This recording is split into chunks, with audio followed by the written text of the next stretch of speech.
How do you organize a super cluttered craft room? I'm Jennifer Priest, and in this video, I'm going to give you 3 tips you can follow right now.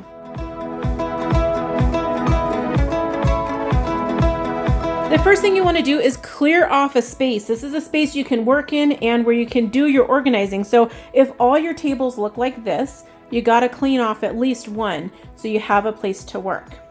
Now, if you don't have the time to clean off your table, totally cool. Get a folding table out, set it up in another room, and use that to organize your space. Okay, don't let that limit you or stop you from making progress.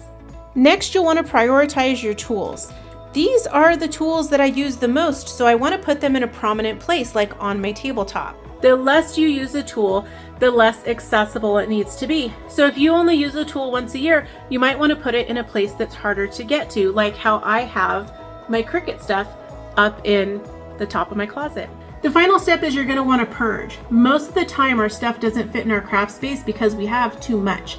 So you want to purge on some kind of method. I like the 90-90 method, which means if you haven't touched it in 90 days, it's got to go. Now, that might seem too restrictive for you, so you get to determine the interval that you're going to purge upon, but maybe it's you haven't touched it in a year, maybe you haven't touched it in 10 years. I have some craft supplies that I've had for over 10 years. So get those out of the way. You're not going to use them, and you're not going to feel any better by feeling guilty about not using them. So get them out and make room so you can create.